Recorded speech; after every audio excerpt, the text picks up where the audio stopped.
우리 옆에 있는 분들에게 인사하겠습니다. 잘 나오셨습니다. 잘 나오셨습니다. 하나님 우리 아버지와 우리 주 예수 그리스도의 은혜와 평강이 오늘 이곳에 예배드리시는 우리 원당의 가족들, 그리고 온라인을 통하여서 댁에서 예배드리는 우리 모든 분들의 가정 가운데 함께하여 주실 줄 믿습니다. 우리는 고난주간을 시작으로 부활 주일까지 십자가에 관한 이야기를 참으로 많이 나눴던 것 같습니다. 여러분, 십자가는 감격스러운 단어이긴 하지만 또 때로는 이 십자가는 누군가에게는 부담스러운 단어이기도 합니다. 특별히 말씀을 전하는 저에게 더욱 큰 부담이 되는 단어가 십자가인 것 같습니다. 예수님의 가상 7원 7개의 십자가를 전하는 것은 그 말씀대로 예수 그리스도의 십자가를 걸어가고 있는지, 나의 일상의 삶 속에서 나는 정말 이 십자가만을 자랑하고 십자가를 지고 나아가고 있는지 끊임없이 우리 스스로에게 질문하고 또한 자신을 돌아보게 만드는 단어가 바로 십자가라는 단어이기 때문에 그렇습니다. 성경의 인물들을 살펴보면 매일의 일상 속에서 예수 그리스도의 십자가의 의미와 그리고 그 십자가의 우월함과 십자가의 그 능력을 그의 삶 가운데 살아냈던 사람을 꼽자면 오늘 갈라디아서의 저자인 사도 바울을 말할 수가 있습니다. 특히 사도 바울은 이 갈라디아서를 마무리하면서 그의 십자가의 그 신앙을 고백하고 있고 그 십자가에 대한 절대 신앙을 그들에게 쓰고 있으면서 또한 이 글을 읽고 있는 갈라디아 성도들과 또한 이 시대를 살아가는 저희들에게 이 십자가에 대한 바른 신앙, 절대 신앙을 도전하고 있습니다. 오늘 이 말씀을 통하여서 사도 바울이 고백한 이 십자가에 대한 절대 신앙과 믿음이 고백되어지는 우리 모두가 되기를 주님의 이름으로 축원드립니다. 바울은 이 갈라디아서를 마무리하면서 이 편지를 쓰고 있는데요, 처음에 지적하였던 이 갈라디아 성도들이 쫓았던 다른 복음, 그리고 헛된 영광을 따르며 교회를 혼란스럽게 했던 이 유대 율법주의자들을 대하여서 다시 한번 경계하며 이 본 서신을 마무리를 하고 있습니다. 갈라디아서를 처음 시작할 때 사도 바울은 대피를 했던 것 같습니다. 갈라디아서가 쓰여질 때 사도 바울은 이야기를 하고 누군가 그 곁에서 사도 바울의 이 말을 편지에 쓰게 되었습니다. 그런데 사도 바울은 이 6장의 그 끝자락의 옴을 통하여서 이제는 더 이상 자신의 말로 이야기하고 대피를 하는 것이 아니라 자신이 친히 붓을 들고 이 편지의 마무리를 하고 있다는 것을 우리에게 보여줍니다. 갈라디아서 6장 11절 말씀을 제가 읽겠습니다. 내 손으로 너희에게 이렇게 큰 글자로 쓴 것을 보라라고 말하고 있습니다.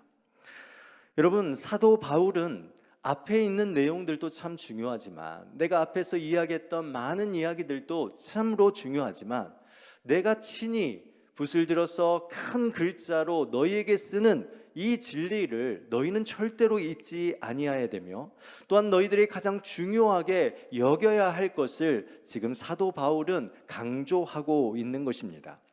개역 개정 성경을 보면 보라라는 단어는 맨 뒤에 나와 있지만 원문을 보면 보라라는 단어가 가장 앞서 있습니다. 그러니까 갈라디아 성도들에게 너희의 시선을 지금 다른 곳에 두지 말고 이 갈라디아서의 마지막 부분에 너희의 시선을 고정하라라고 이야기를 하면서 자신이 왜 이렇게 큰 글자로 친히 너희들에게 편지를 쓰고 있는지를 보라고 말하고 있는 것입니다. 사도 바울은 그에게 있어서 강조하는 것, 바로 십자가라는 것을 말합니다. 팀 켈러 목사님은 십자가는 본질적으로 도발이다라는 말을 하셨습니다. 먼저 그 꺼림칙한 특성을 이해해야만 비로소 복음의 달콤함을 알 수 있다. 누가 십자가를 이해한다면 그의 삶에서 가장 위대한 것이거나 아니면 가장 깊이 하고픈 것, 이 둘 중에 하나이다. 둘 중 어느 하나가 아니라면 그는 복음을 아직 깨닫지 못했다라고 말하였습니다. 그러니까 십자가는요, 누군가에게 이 십자가가 깨달아지면 가장 위대한 것이 되지만 누군가에게는 이 십자가가 깨달을 때 가장 깊이 하고픈 그러한 것이 된다라고 말하고 있는 것이죠. 여러분, 사도 바울도 이런 말씀을 동일하게 말하지 않았습니까? 고린도전서 1장 18절에 보면 십자가의 도가 멸망하는 자들에게는 미련한 것이요 구원을 받는 우리에게는 하나님의 능력이 됨이라 라고 말하였습니다. 복음에는 중간지대가 없다라는 말이지요. 내가 복음의 진리를 알고 믿고 그 진리 안에 거하고 있다면 복음은 내게 가장 귀한 것이고 위대한 것이 되든 아니면 내가 가장 피하고 싶은 것이 될 수밖에 없다라는 말입니다. 여러분에게 있어서 복음은 가장 위대한 것입니까? 아니면 가장 깊이 하고 싶은 것입니까? 복음이 여러분에게 있어서 미련한 것입니까? 아니면 복음이 하나님의 능력의 복음입니까? 바울은 여기 복음을 가장 깊이 하고 미련한 것으로 여기고 있는 사람들의 이야기를 쓰고 있습니다. 당시 율법주의자들의 최대 현안이었던 이 할례에 대한 이야기, 이것을 강조하였던 거짓 교사들의 이중성을 폭로하고 있습니다. 갈라디아 교회에게 이 할례를 받는다라는 것은 결코 작은 일이 아니었습니다. 그래서 바울은 자신이 친히 마지막에 큰 글씨를 통하여서 그들에게 이 편지를 읽고 있는 수신자들의 주의를 환기시키고 있는 것입니다. 당시 할례주의자들이 갈라디아 성도들에게 할례를 받게 하려는 속셈은 과격한 유대교로부터 핍박을 받지 아니하려는 이 타협의 목적이 있었다라는 것을 12절에 밝히고 있습니다. 우리 12절 말씀을 함께 읽어보겠습니다. 읽겠습니다. 무릇 육체의 모양을 내려 하는 자들이 억지로 너희에게 할례를 받게 함은 그들이 그리스도의 십자가로 말미암아 박해를 면하려 할 뿐이라. 아멘. 그들은 그리스도의 십자가를 뒤로 감추었죠. 그리스도의 십자가로 인하여 박해받는 것을 원치 아니했습니다. 종교적인 열심을 가지고 그들에게 할례를 강요했지만 그들 안에는 예수 그리스도의 복음, 예수 그리스도의 그 십자가의 복음이 부끄러웠던 것이고 그 예수 그리스도의 십자가보다는 사람들의 시선을 더 두려워하는 그러한 삶을 살았습니다. 또한 13절 말씀을 보시면 이렇게 말하고 있습니다. 할례를 받은 그들이라도 스스로 율법은 지키지 아니하고 너희에게 할례를 받게 하려 하는 것은 그들이 너희의 육체로 자랑하려 함이라 라고 말하죠. 그러니까 이 율법주의자들, 이 할례를 강요했던 이러한 자들은 사실 그들의 삶 속에서는 율법을 지키지도 않고 율법을 순종하지도 아니하였습니다. 그런데 이방인 갈라디아 성도들에게는 할례를 받게 하는 이러한 강요를 그들에게 하였던 것이죠. 왜냐하면 그들에게 할례를 강요함을 통하여서 바로 유대주의자들에게 자신이 이러한 일을 했다라고 자랑하고 싶은 그 마음이 있었다라는 것이죠. 예수 그리스도의 복음, 십자가의 복음은 뒤로 한 채 자신의 종교 생활이 중심이 되었고 종교적인 의식과 신앙은 언제나 자기의 유익과 자기 자랑의 도구로서 그의 삶을 살아냈다라는 것입니다. 이러한 자들의 삶은요, 모든 곳에서 살고자 하는 그러한 삶의 그 욕망이 컸다라는 것을 우리가 보게 되어집니다. 이들은 죽기보다는 이들은 어떻게 하면 살고자 했습니다. 살아서 자신의 자랑을 나타내는 그러한 삶을 살았던 자들입니다. 베스트셀러 레디컬의 저자인 데이비드 플랫 목사님은 그의 또 다른 책 물러서지 마, 우리 원로 목사님께서도 추천했던 책인데요, 그 책에 이렇게 쓰고 있습니다. 이 시대를 바라보면서 마주한 충격적인 그 사실에 대해서 이렇게 씁니다. 교회는 다를 줄 알았건만이라고 말하면서 기독교를 등지고 떠나고 있는 다음 세대들, 분열에 빠진 교회들, 불화를 겪고 있는 기독교의 가정들, 도대체 이런 현상들에 벌어지고 있는 이유가 무엇인가? 우리가 예수님을 높이는 성경적 복음이 아니라 우리 자신의 안위와 번영을 위해서 예수님을 이용한 거짓 복음과 맞바꾸었기 때문이다 라고 말하였습니다.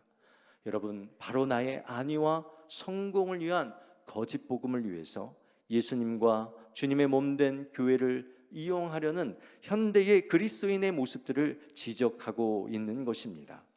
십자가의 길을 걷는 자들은요, 자기의 유익과 성공을 위한 타협과 헛된 자랑을 조심해야 한다라고 바울은 말하고 있는 것입니다.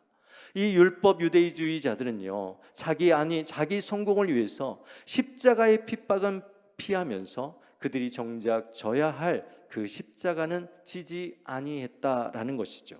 십자가 없는 자신의 안위와 번영, 십자가 없는 자녀들의 잘됨, 십자가 없는 사업의 성공, 십자가 없는 영육의 건강함을 자랑하는 그리스도인들을 말하고 있는 것입니다.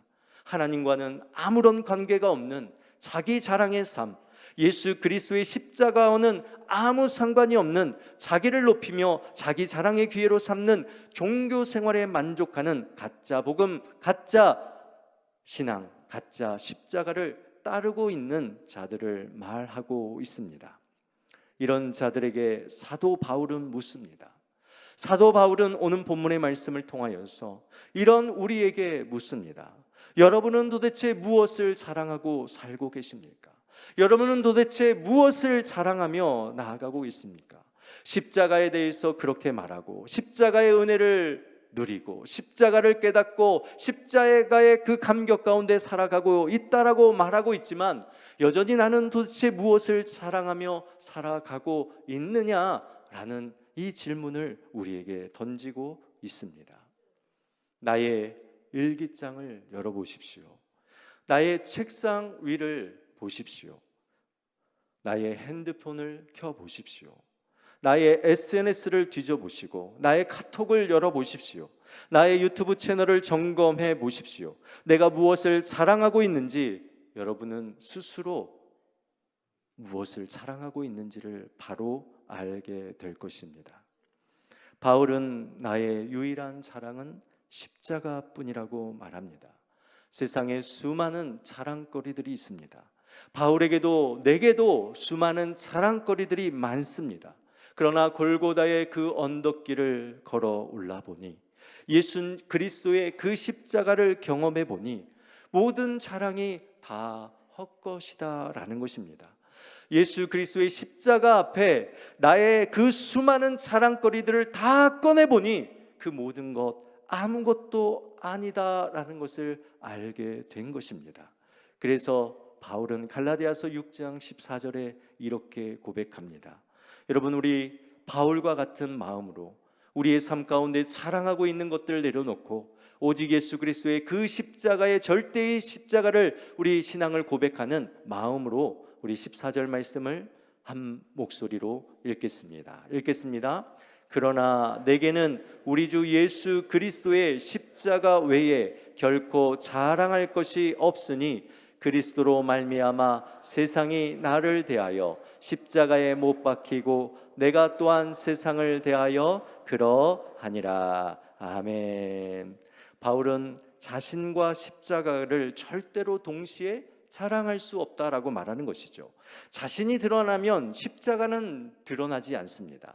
율법주의자들과 같이 십자가의 핍박을 피하고자 타협하며 살아갈 때 그곳에는 십자가가 아니라 자신이 드러납니다. 그러나 이와 반대로 십자가가 드러나게 되면 자신은, 우리의 자랑은 드러나지 않게 된다라고 말합니다.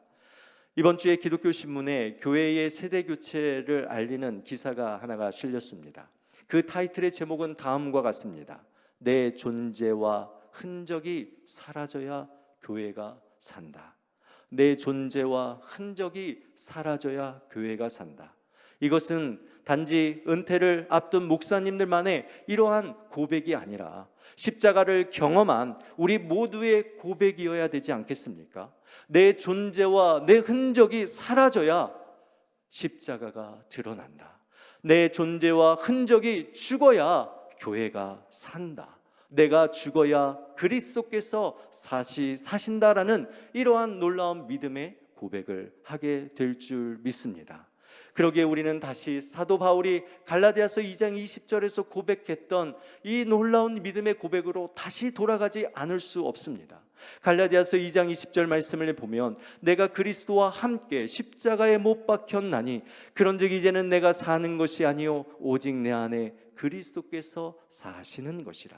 이제 내가 육체 가운데 사는 것은 나를 사랑하사 나를 위하여 자기 자신을 버리신 하나님의 아들을 믿는 믿음 안에서 사는 것이라. 아멘. 십자가는 자기 죽음을 고백하게 합니다. 십자가는 나는 죽고 내 안에 새로운 생명이신 예수 그리스도가 산다라는 고백을 하게 되어지죠. 그래서 고린도전서 15장 31절 말씀에 보면 사도 바울은 말합니다. 나의 자랑을 두고 단언하노니 나는 날마다 죽노라, 나는 날마다 죽노라 라고 고백합니다. 십자가를 경험한 자만이 고백할 수 있는 말입니다. 나는 날마다 죽노라 라는 이 사도 바울의 이 믿음의 고백은요, 결국 자기 안에 있는 모든 자랑을 배설물로 여기게 되지 않겠습니까? 자신이 따랐던 모든 것들, 자신이 추구했던 모든 자랑들은 다 배설물로 여기고 그리스도를 얻고 발견되려는 그러한 믿음의 삶을 살아가는 자가 된다라는 것이죠. 십자가만을 자랑하는 사람에게 아주 중요한 삶의 변화가 일어나는데 이것 두 가지입니다. 완전한 연합과 완전한 분리가 일어납니다. 그리스도와의 완전한 연합을 통해서 나는 죽고 예수가 사는 삶이 되어지고 세상과 자신의 자랑에 대하여서는 완전히 분리되어져 나아간다라는 것이죠. 갈라디아서 6장 14절 하반절 말씀이 그것을 말하는 것입니다. 그리스도로 말미암아 세상이 나를 대하여 십자가에 못 박히고 내가 또한 세상에 대하여 그러하니라 라고 말합니다. 십자가를 자랑하는 자들은 세상에 대하여서 이중적인 죽음을 선언한다라는 것입니다. 세상이 완전히 바울에 대하여서 죽었고 또한 그 결과로 바울도 세상이 서로 완전히 분리되어지는 죽음의 상태를 표현하고 있습니다. 더 이상 이 예수 그리스도의 이 복음, 이 십자가의 복음에 붙들린 바 된 자들은 이제 더 이상 세상의 그 능력 앞에 휘둘리지 아니하는, 세상의 그 능력 앞에 자유하는 그러한 삶을 살게 된다라고 말하는 것입니다. 세상의 이중적인 죽음을 선포하는 자들은 세상이 자신의 삶을 흔들지 못하고 세상의 것들이 자신의 삶에 영향을 끼치지 못하고 세상의 그 어떤 것도 자기의 자랑의 거리가 될 수 없으며 오직 내 안에 십자가의 자랑만이 나타나는 삶을 살게 된다라고 말합니다.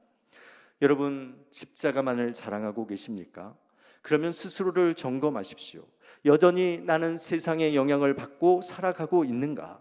여전히 세상의 가치관, 세상의 그 일들 앞에 내 마음이 이리저리 흔들리며 살아가고 있지는 않는가? 세상의 유행 앞에 요동치는 우리의 마음은 아닌가라는 것을 점검하셔야 합니다.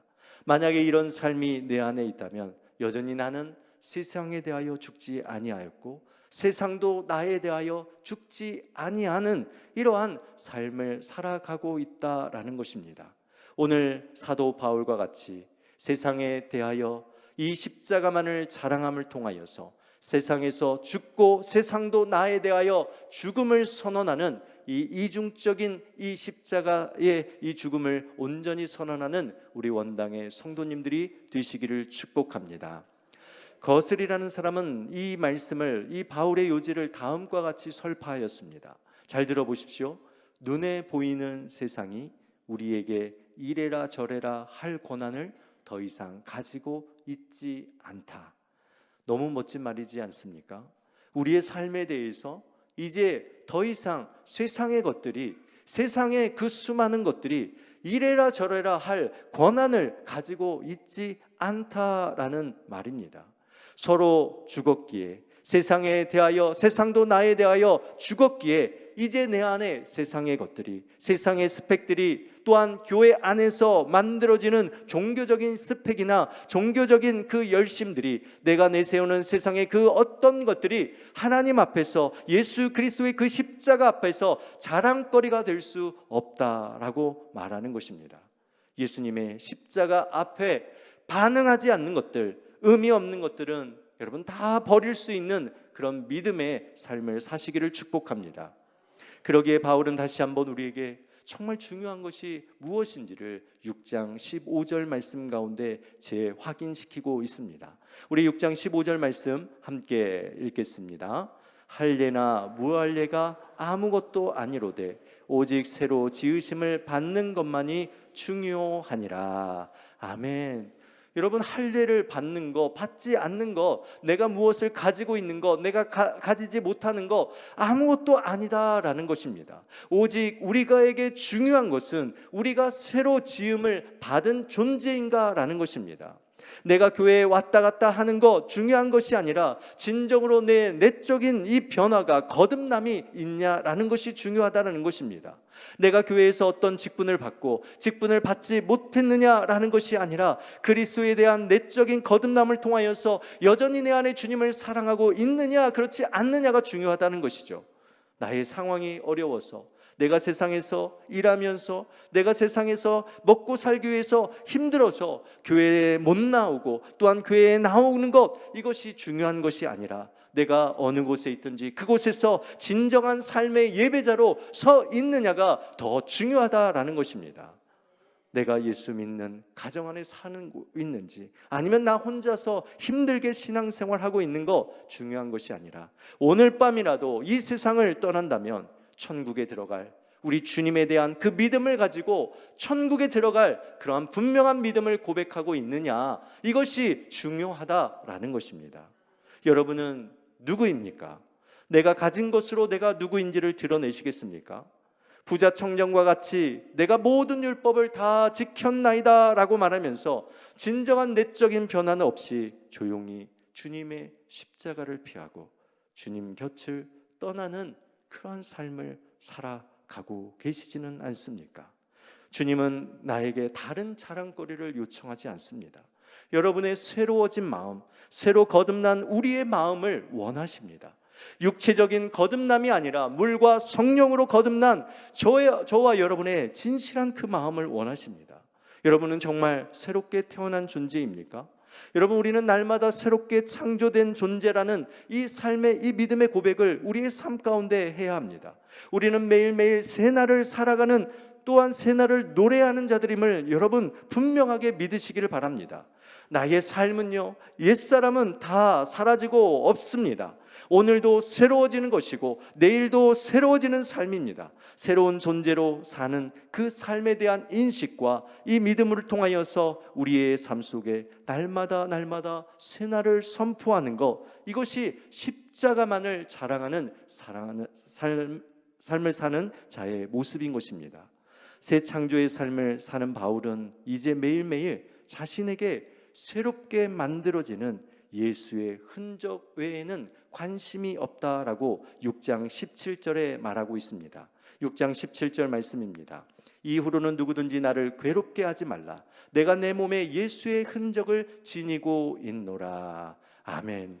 예수의 흔적, 스티그마타라는 단어, 이 짐승이나 노예에게 찍는 낙인으로서 그들을 소유한 주인이 누구인지를 표시해주는 기능을 말하고 있습니다.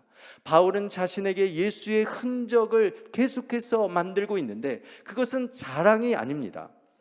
내가 교회 생활하면서 이런 흔적을 가졌다라고 자랑하는 것이 아니라, 바울에게 있는 예수의 흔적은요, 날마다 나는 주님의 소유입니다 라고 말하는 것입니다. 나는 주님의 것입니다 라고 고백하는 것입니다.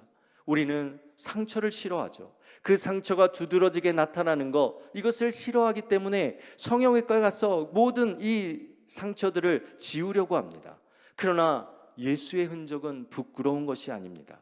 다른 것으로 감추고 감싸야 할 일이 아닙니다.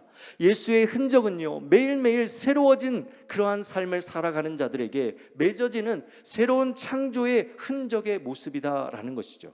그래서 예수 그리스도의 십자가를 통해 만들어진 이 스티그마타, 이 흔적을 우리는 자랑스럽게 생각하며 이것이 얼마나 아름다운 흔적인지, 상처인지를 우리는 고백해야 하는 것입니다. 여러분 안에 어떤 예수의 흔적이 있습니까? 우리 너무 고상한 그리스도인으로서 삶을 추구하며 살아가려고 하지는 않습니까? 신앙의 야성은 사라지고 십자가의 흔적은 부끄러워하고 십자가의 흔적조차 만들지 않으려는 적당한 신앙생활, 타협하는 신앙의 삶을 살고 있지는 않습니까?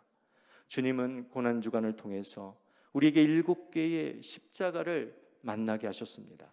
그러나 주님은 그 십자가를 만나는 것으로 끝나지 않기를 원합니다. 여러분, 흔적, 이 스티그마타라는 이 단어는요, 칼로 깊이 새긴다라는 의미를 담고 있습니다. 그러기에 우리는 이제 우리의 삶 가운데 용서할 수 없는 그 사람을 용서의 십자가의 이 깊은 칼로 우리의 마음에 예수 그리스도의 용서의 십자가의 흔적을 남겨야 되지 않겠습니까? 죽어가는 저 영혼들에게 구원의 그 십자가를 통하여 구원을 돕는 그 십자가를 우리의 심장에, 우리의 삶에 새겨야 되지 않겠습니까? 다른 사람들을 진심으로 사랑하고 섬기는 그 흔적을 깊이 새겨야 되지 않겠습니까? 어떤 상황 속에서도 변하지 아니하는, 흔들리지 않는 믿음의 십자가의 흔적을 고통 가운데서도, 환난과 어려움 가운데서도 주님의 십자가의 그 고통을 생각하며 나의 고통을 승화시키는 그 고통의 흔적을 새기고, 내 힘과 내 능력이 아닌 주님의 능력의 십자가로 일하는 그 흔적을, 부활의 십자가를 통하여 죽음 가운데서도 새로운 생명의 흔적을 남기는 이러한 삶을 주님께서는 원하시고 계시는 것입니다. 이제 곧 여러분, 이 한국 사회의 이단의 무너짐과 또한 주님을 떠났던 수많은 영혼들이 교회로 돌아올 날이 얼마 남지 않은 것 같습니다. 이제 곧 통일의 시간도 얼마 남지 않다라는 말들이 주변에서 많이 들립니다. 여러분, 수많은 영혼들이, 그 죽음 가운데 있는 영혼들이 교회로 돌아올 때에 예수의 흔적이 없는 교회를 볼 때 어떤 마음이 들겠습니까? 자기 자랑들로만 가득한 교회, 예수의 십자가의 흔적은 없는 교회를 볼 때에 그들이 교회 안으로 들어와서 그들이 믿었고 그들이 따랐던 그 삶과 별 다를 것이 없다라고 말한다면, 여러분, 우리가 얼마나 주님 앞에 부끄러운 자로 서겠습니까? 오늘 이 시간 우리 원당교회 안에 우리 성도들의 그 심령 가운데, 그의 삶 가운데 십자가만을 자랑하고 또한 예수 그리스도의 이 흔적을 새기는 놀라운 성도들의 신앙이 되시기를 주님의 이름으로 축원드립니다. 말씀을 맺습니다. 여러분, 진젠도르프라는 사람을 아십니까?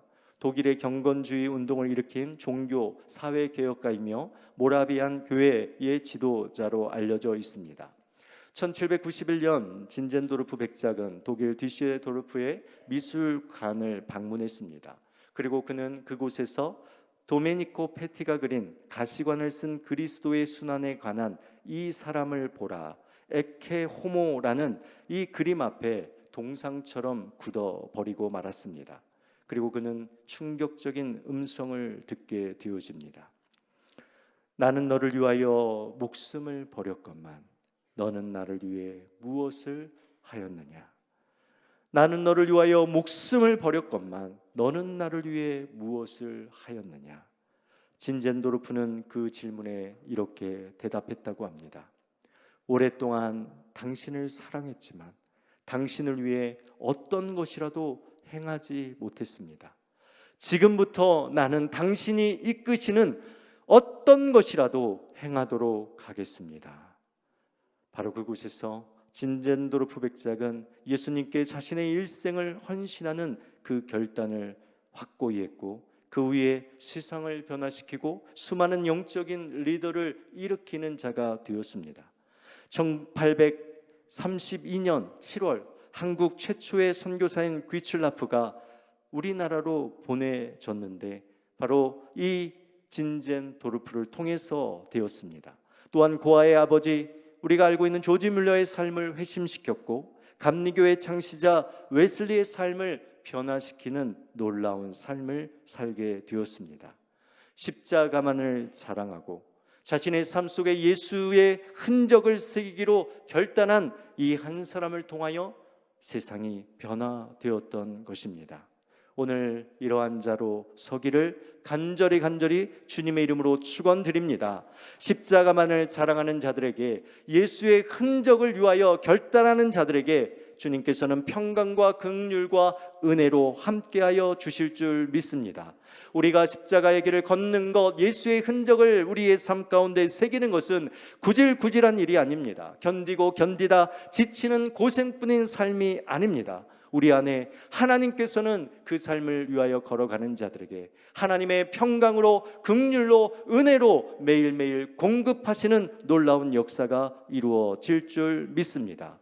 십자가만을 자랑하시고 예수의 흔적을 만드는 이 신앙의 야성을 회복하시는 우리 모든 원당의 성도님들이 되시기를 주님의 이름으로 간절히 축원드립니다.